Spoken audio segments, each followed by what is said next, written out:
What's up, everyone? Let's get the stream started.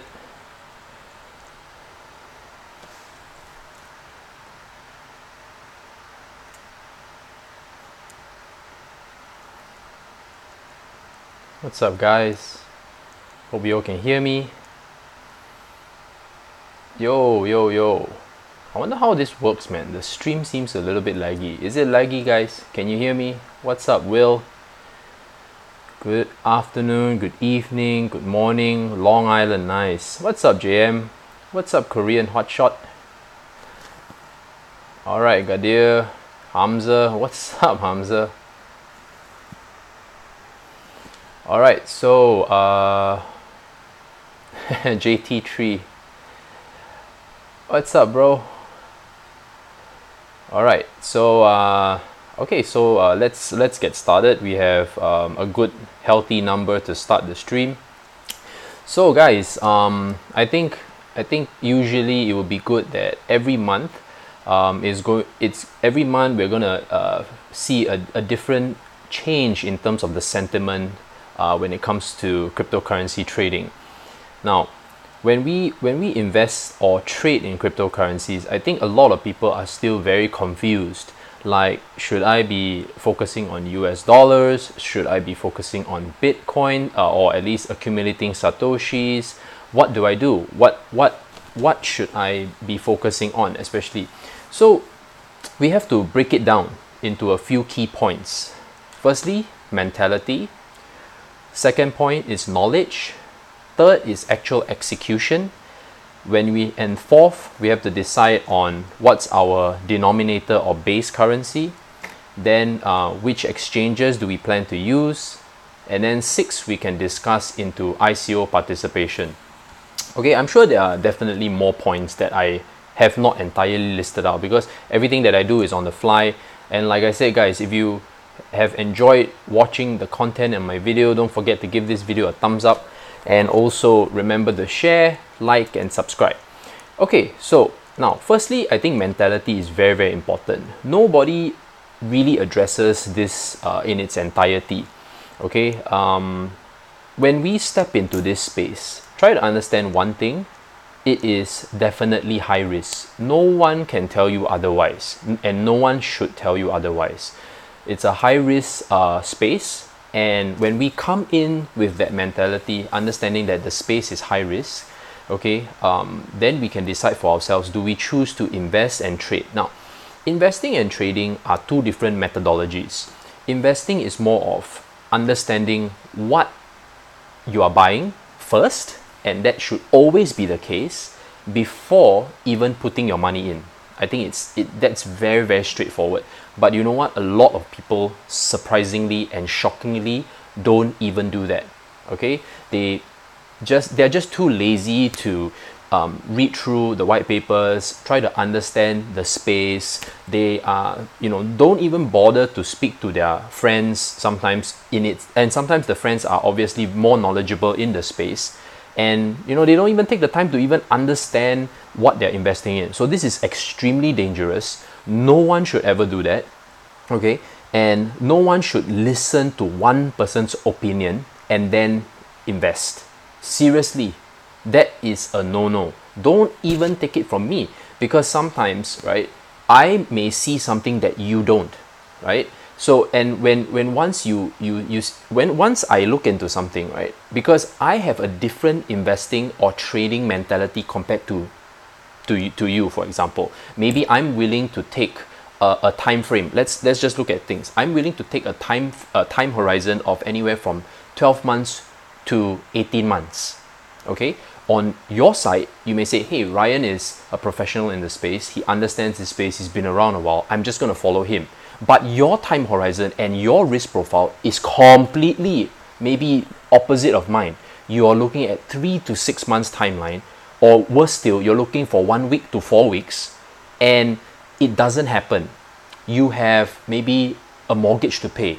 You have liquidity issues. You didn't plan your finances well enough to before you stepped in, and then it goes south, right? Because you didn't do your due diligence before you entered the trade. You just trusted Ryan or any other YouTubers suggestions. And oh, I forgot to mention, this is not financial advice, it's just my personal opinion. I just love saying that, man. It always cracks me up. Okay, anyway, next thing. When it comes to investing or trading, I think trading is a little bit different. You need to have a few key indicators, or at least understand technical indicators before you step into this space. So that is already a different animal by itself, right? Because yeah, thank you, Louis. It is a very nice couch, but I decided to, I want to put the handphone down today, so I decided to put it on the stand. Okay, so let's get into it, guys. Okay. Yeah, that's right. So no, because I need to hold. You see, I want to be hands free, so that's why I'm actually on the floor. Okay, so so in terms of investing, right? Okay, so we have to ask ourselves, how long. I think when it comes to investing, right, I think we need to understand the underlying technology, which is the blockchain, right? So we have to identify: are we into mining? Are we into staking? Are we into investing in a project that is going to solve a real world problem? Okay, so we have to ask all these things. Naturally, in this space, it's so new, every infrastructure that is going to be set up is very focused on smart contracts, also the underlying infrastructure, and how decentralized can each network become. The more decentralized and the longer that each network or blockchain is established, the more secure, stable it becomes. Now, the next thing that we have to ask is interoperability. Interoperability is basically cross-chain, right? Can this chain speak to another chain? That is the next generation, and most Gen 3 blockchains are trying to focus on that, because they know that how fast can you grow, right? Why is the internet so powerful? Because the internet connects you to every server in the world, right? So that is, you don't want to be in an intranet situation. So let's say we talk about my favorite coin, Quantum, right? Even Quantum, if you think about it, can eventually be kind of intranet in a way, okay? Because they only have their loyal holders or stakeholders creating a network, right? Or downloading the nodes. But imagine Quantum can next time speak to Ethereum, and Quantum can next time speak to maybe Komodo or Cardano or IOTA, all these blockchains. That is what we are going to be focusing on, and which cryptocurrency or which project can move to that stage. This is what you need to know. Okay, so that's investing. That's just basically a very basic, very general idea about investing. The next thing is about understanding what this project is trying to achieve. So right now, there are decentralized applications that are being built on popular smart contract platforms. So as we all know, every ICO, majority of the time, 90% of the time, comes from Ethereum. Then you have potential projects that might be coming out from perhaps Quantum, EOS, NEO. You have what's that? Quantum, NEOS, EO. Maybe you have Icon. All these are the decentralized applications. They don't have any intentions to build their own blockchain. They just want to solve a problem, or they have a business idea that they want to use blockchain. So this is basically how it's going to work from investing. Now, the next thing we need to look at is the white paper and the team. Okay, the white paper is basically the concept. Now, a lot of people really don't know how to read the white paper, because these days a lot of scams. The white paper can be easily written by someone else, and after that, you think that, wow, it's really well written, blah blah blah. But I think a very good important thing is to make sure that there are references. If a white paper fails to have any references, okay, then you know that more or less this could be bullshit. So the next thing, how do we sniff out the bullshit? You have to do a little bit more digging. You have to start connecting with the team. How open are they? Really, the openness is damn important. If they are not out there really showing or explaining their blockchain, right? How their blockchain functions, what kind of protocol they are using, okay? Then what's going to happen is that they are kind of, they either don't have a team established yet, or they are just trying to blow smoke up our asses. Okay, just be very straightforward, because they're not willing to pay for marketing because they haven't got the funding to really showcase their so-called their talent or their intended project. So this is extremely important. Could you bootstrap a blockchain project? Yeah, you definitely could, but don't try to raise money in the ICO stage when you have fucking nothing, right? So a lot of these projects usually raise money through, or at least try to raise money with pure marketing and putting out banners in CoinMarketCap, news.bitcoin.com, or anywhere that they can put banners, Facebook and all that. Okay, and they come up with a nice YouTube marketing video and they think that they're going to raise millions. Okay, so this is something that, you know, we should consider as well. Okay, so I think I've spoken about 10 minutes on investing. Let's go to trading. Now trading is more of knowing what kind of technical indicators and also what kind of risk profile you have, right? Because the more risk you're willing to take, naturally your stop losses take profits can also have a wider spectrum. Alternatively, there are people who are using trading bots, where the trading bot already has an internal algorithm planned by the person who created the bot, and based on, you know, and it's just very simple, right? It's just selecting the options. Are you like a low risk kind of person? So low risk person may be looking at anywhere from 2 to 5%. Moderate trader, you want to look from anywhere from 5 to 8%. Then high risk trader, maybe 10 to 15%. But you have to be willing to accept a larger volatility or a bigger stop loss, because naturally all these trading bots, right, have a certain inbuilt indicator that they will track. So usually what are the usual indicators? OBV, so volume, you have RSI, and then after that usually there might be even you have Fibonacci's, right? Very, very simple, very, very straightforward. So what you want to basically identify is, what's your time schedule? When you talk about your time schedule also, how much time do you have in terms of per day that you're going to dedicate to this space? Okay. So basically, right, in terms of your time schedule is very important. Everyone, I assume, is not full-time in this space. So there's only a set amount of time that they can manage. You know, you have the job, you have traveling to do, you have kids to look after, the house needs to be, the chores need to be taken care of. So there's only so much time that you can dedicate to this space, right, at any one time. So ask yourself, what would be the best approach for you? So investing or trading, you have to decide. All right.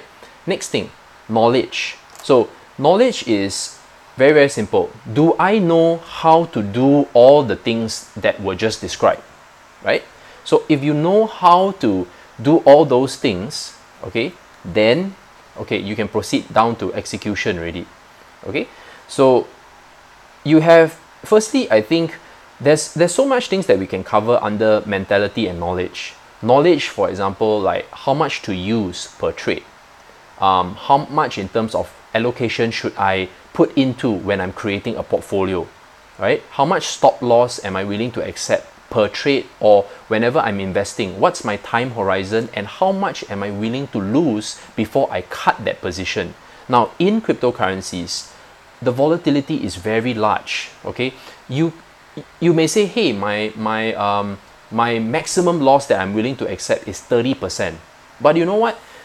In most cases, right, 30% is really nothing. But I'll come to that a little bit later, because when we are invested in when we're using Bitcoin as a denominator, unfortunately, okay, we are going to get smashed most of the time, right?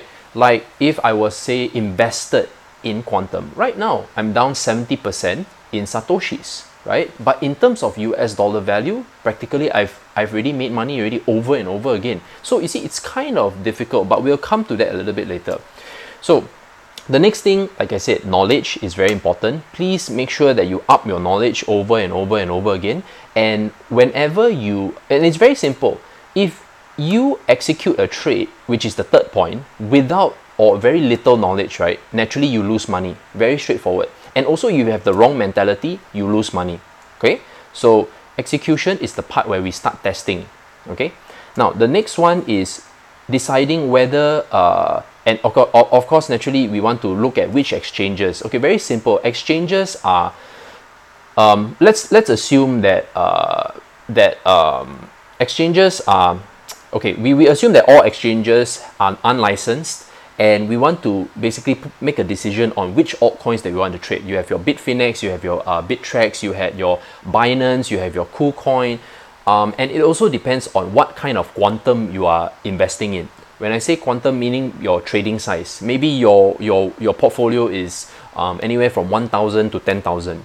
Then for 10,000 to 50,000, you need to probably look at an exchange that has higher volume, so on and so forth. That's how you make your decision. Because why are the large banks not stepping into cryptocurrencies? Because they clearly have firstly, all these exchanges, majority are not licensed, guys. Okay, they are not licensed, so they cannot risk putting in their clients' funds into an unlicensed platform. Okay, so for us, we are taking a high risk when we are putting our money into a particular exchange, right? So we kind of want to try to stick to the ones that are the most credible, or at least they provide a lot of marketing. They show themselves over and over and over again. But that also doesn't mean anything, because even when they are out there promoting their exchange, it doesn't mean that they are credible. Behind the scenes, they could be doing shady shit and you don't even know. So we just make sure that we diversify, and maybe my suggestion is have at least 3 exchanges. Okay, so once we have nailed down which exchange that we want to use, so personally I use Bittrex, Bitfinex, I also use Binance. So I use these few, right? I don't touch Ether Delta. Okay, so it's just basically preference. Now we look at using Tether, Fiat. So Tether or Fiat, right? Tether is USD Tether, Fiat is Fiat. So when we invest in USD Tether or Fiat, what's up, Ilya D? Nice to see you. Okay, so Tether is basically quite widely accepted across most exchanges, but we all know that Tether has its kind of, we don't really actually know how much Tether is actually out there. They're claiming that 1 USD is pegged to 1 Tether, so no one actually knows. So we just we have to try to understand one thing, guys. We need to also have 1 foot on the ground. So when I say 1 foot on the ground, when in terms of trading or investing, you see, Tether kind of gets you out of a particular cryptocurrency risk, right? You're immediately just locking in profits, or you're hedging your profits into US dollar Tether without having to pay taxes, because it's still considered invested in the market. The moment you come to fiat, you get taxes. So it's a matter of preference. I'm not saying that you have to use it. It's just a matter of choice. Okay, so let's get to it first. So USD Tether is one choice where you have 1 foot on the ground. It's just like you investing in stocks. Since Tether doesn't move, you can safely lock in your profits, whether is it 10, 15, 20%. But however, of course, when Tether pairings, there are limited choices for you. Sometimes you don't even have the chance to invest in your favorite cryptocurrency because the USD Tether pairing is not available. So try to keep it simple, folks. What's up, Tom? So you are going to have to make a decision, especially if you're new and you're starting out. Maybe you should start off with just Bitcoin, Litecoin, Ethereum, and use USD Tether. Okay, so once you start with Bitcoin, Ethereum, and Litecoin, and you just move in and out. These are the ways that you can actually build your stack, right?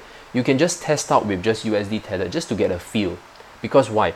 It's just so simple. Because when we are starting with $100 and we made $110, that's already a 10% increase. It's very straightforward. Net off your fees. Keep it simple for yourself. Now, the next level is to decide whether to use BTC as a base cryptocurrency or using Ethereum. Now, my choice would always now be Ethereum, because Ethereum naturally is a little bit more stable, in a sense that the price fluctuation is not so crazy. Before, we were looking at $300 to $350 Ethereum. Now we're looking at $400 to $450 Ethereum. And also, when you talk about Ethereum pairings on Bittrex, there are quite a number of Ethereum pairings on Bittrex. So it's also the availability and the liquidity that's available for choices, because people love to invest in different types of cryptocurrencies. So Ethereum would be also one of my choices. Now, when trading in BTC, although there are a lot of BTC choices for you. Now this is the hard part, because let's say, for example, hey Ryan, what about if I was to want to choose a pairing that, or at least a pairing that doesn't offer USD Tether or doesn't offer Ethereum, they only have a BTC pairing.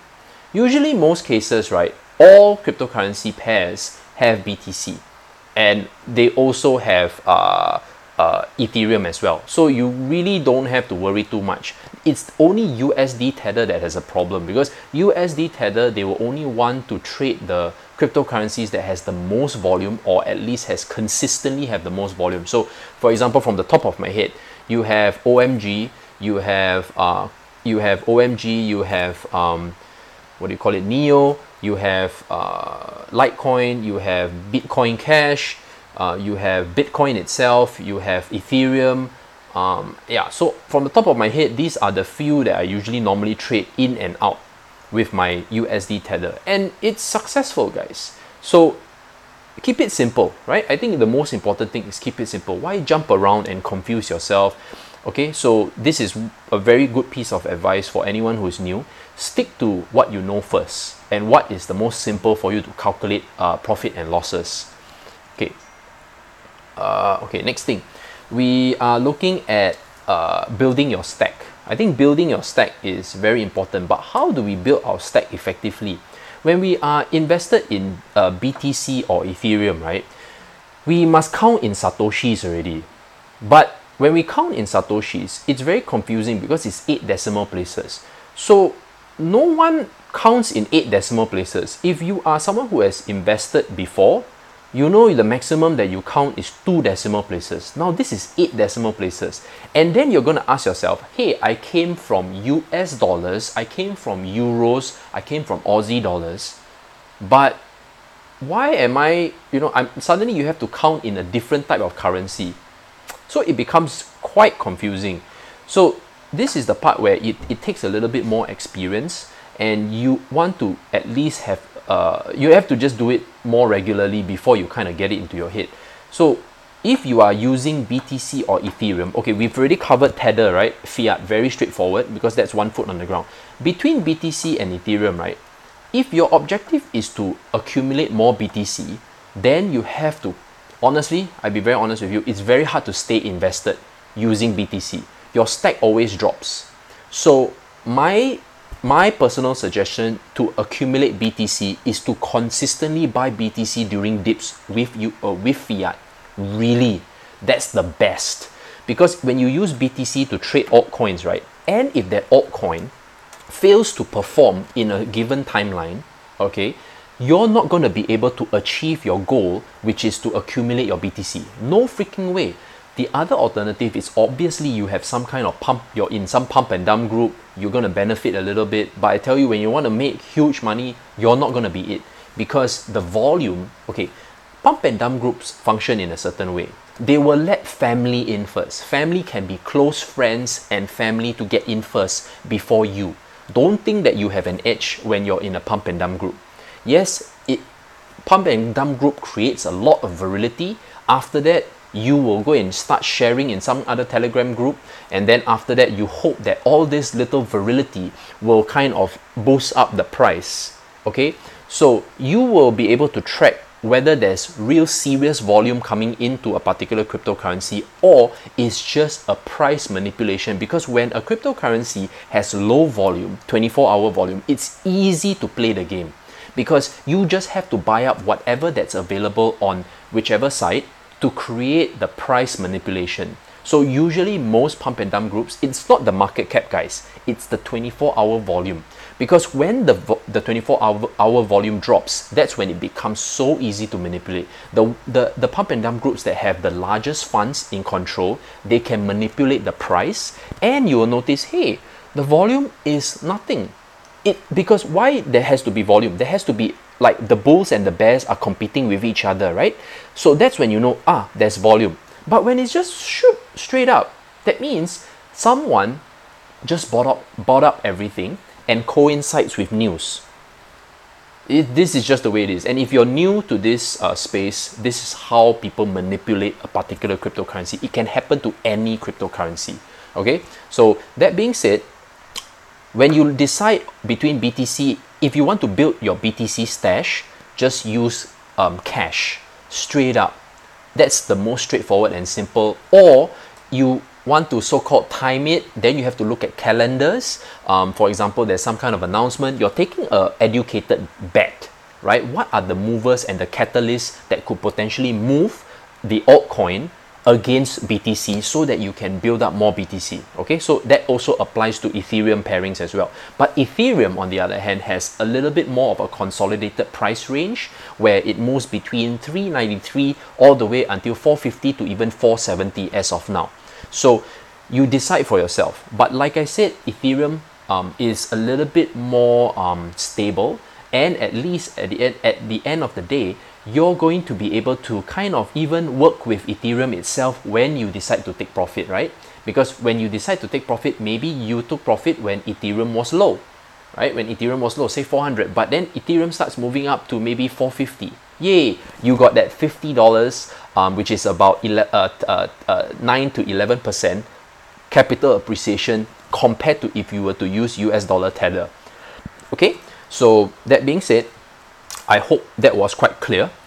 Now, ICO participation.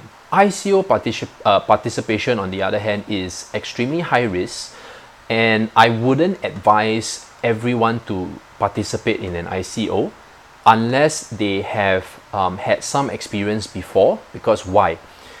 You have to do certain things. For example, maybe it's best to have a Ledger Nano S or Cold Wallet or something like that. Have a little bit of experience in setting up first, because a lot of people usually are subjected to phishing sites. So very sad. They want to participate in maybe their first ICO, and Crypto Grinders has prepared a set of videos for the public to use. We will be putting that up very, very soon, so that you know how to set up. You know, it's very simple, guys. Sometimes it's just so simple, but people don't even know how to do it. So they participate in ICO, they transfer their Bitcoins or their Ethereum by their wallet, like an Exodus wallet or some kind of wallet directly. When in actual fact, they actually need to set up a Mu account or attach that Ledger Nano S to the Mu account or set up a Mu address before they can participate. You see? So this is the step that most people miss out, which is kind of fine, I guess, but it's just that you don't want any hiccups. The second thing is security. There are a lot of phishing sites that always copy this Mu, right? And sadly, whenever somehow they get your email, and then after that it kind of like pops up, and then after that you get phished, your coins disappear. It will happen over and over and over again. And it depends on how many people are even watching this video at this time. So these are the things that you have to take note of. So ICO participation is a very different kind of animal. You must understand that there's practically no regulations on ICOs at the moment. It's the Wild West. So when you invest in ICOs, people have been saying, wow, the best way to make money is always via ICO. But don't forget, there is a time frame that the ICO will be listed on the exchange. So that's also opportunity cost that you have to take note of. Because if you invest in an ICO, and then, for example, the ICO takes 3 months before it lists, would your liquidity be better off used for something else that is already trading on the secondary market, right? Because 3 months is a long time in the cryptocurrency space. The next thing that you have to ask is this ICO, how do you feel about the ICO, really? Because you have to be at enough conventions, or at least listen and read enough white papers to decipher what is and what is not. Okay, so these are the things that you also have to look out for as well. Next thing is, what kind of community are they building? Is it legitimate?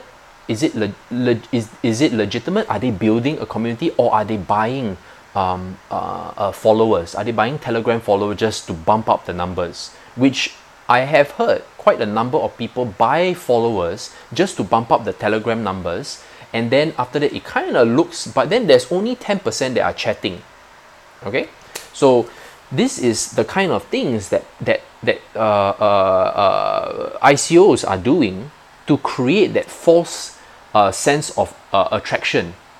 Hey KFK, so these are stuff that you can't really tell. Honestly, no one's going to share all this with you. It just comes with experience. So once you step in, I think it's best to shoot to questions already. How are the questions being handled in that particular ICO? And it's best that if you even have experience in that particular industry, okay, in that particular industry, so that when you step in, right, you know how to ask the right questions. Okay, so because they will answer, or at least marketers are created in such a way, or at least community managers are of course hired in such a way that they're able to handle whatever questions that are on the white paper. But if you have in-depth knowledge about that particular sector or industry, then you can ask very educated questions that are outside of the white paper, which of course we cannot expect everyone or everybody to have that. So brings to point number 1 and number 2, right? Back again, mentality and knowledge. So never step into an ICO if you fail to understand that ICO. That's just me, right? I don't understand it. I'm not gonna get excited just because a celebrity advisor is there. Advisors, guys, are paid upfront, right? Or maybe they're paid backlog.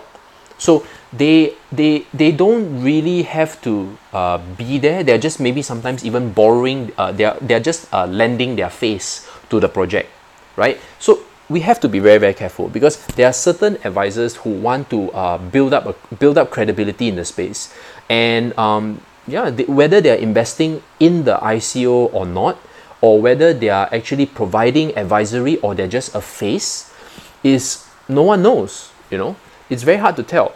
So you have to be very, very careful and just do your due diligence on that.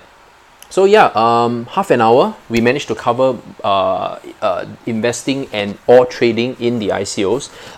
Investing in cryptocurrencies and ICOs. I hope that this video has helped you guys out. And also remember, guys, remember to smash that like button, and especially if you learned something today, you know, comment and say, hey Ryan, you know, this is something that I learned, I liked, I enjoyed it, and I would definitely be willing to share and subscribe to the channel. Yeah, go ahead and do that. And hopefully once our website is up and running, we will definitely be able to provide a more structured learning experience for you guys. All right, thanks so much for watching, guys, and take care.